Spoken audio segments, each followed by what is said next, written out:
Matthew chapter 18. At that time the disciples came to Jesus and asked, "Who then is the greatest in the kingdom of heaven?" He called a little child to him and placed the child among them.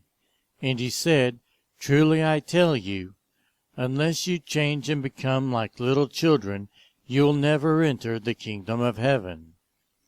Therefore, whoever takes the lowly position of this child is the greatest in the kingdom of heaven.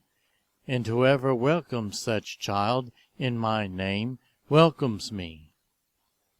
If anyone causes one of these little ones, those who believe in me, to stumble, it would be better for them to have a large millstone hung around their neck and to be drowned in the depths of the sea.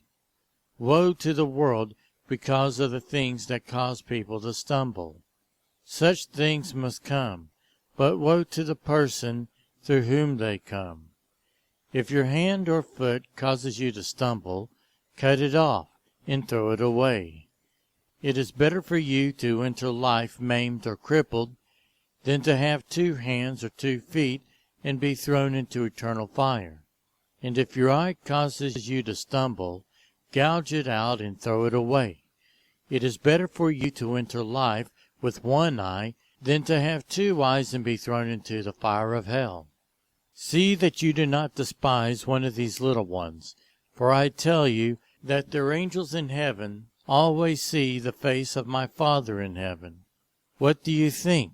If a man owns 100 sheep, and one of them wanders away, will he not leave the 99 on the hills and go look for the one that wandered off?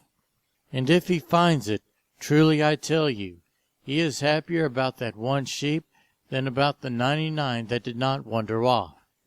In the same way, your Father in heaven is not willing that any of these little ones should perish. If your brother or sister sins, go point out their fault, just between the 2 of you. And if they listen to you, you have won them over. But if they will not listen, take 1 or 2 others along, so that every matter may be established by the testimony of 2 or 3 witnesses. If they still refuse to listen, tell it to the church. And if they refuse to listen even to the church, treat them as you would a pagan or a tax collector. Truly I tell you, whatever you bind on earth will be bound in heaven, and whatever you loose on earth will be loosed in heaven. Again, truly I tell you, that if 2 of you on earth agree about anything they ask for, it will be done for them by my Father in heaven. For where 2 or 3 gather in my name, there am I with them." Then Peter came to Jesus and asked, "Lord, how many times shall I forgive my brother or sister who sins against me? Up to 7 times? Jesus answered, "I tell you, not 7 times, but 77 times. Therefore, the kingdom of heaven is like a king who wanted to settle accounts with his servants. As he began the settlement, a man who owed him 10,000 bags of gold was brought to him. Since he was not able to pay, the master ordered that he and his wife and his children, and all that he had, be sold to repay the debt. At this, the servant fell on his knees before him. 'Be patient with me,' he begged, 'and I will pay back everything.' Then the servant's master took pity on him, canceled the debt, and let him go. But when that servant went out, he found one of his fellow servants who owed him 100 silver coins.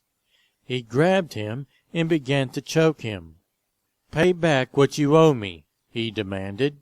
His fellow servant fell to his knees and begged him, 'Be patient with me, and I will pay it back.' But he refused. Instead, he went off and had the man thrown into prison until he could pay the debt. When the other servants saw what had happened, they were outraged, and went and told their master everything that had happened.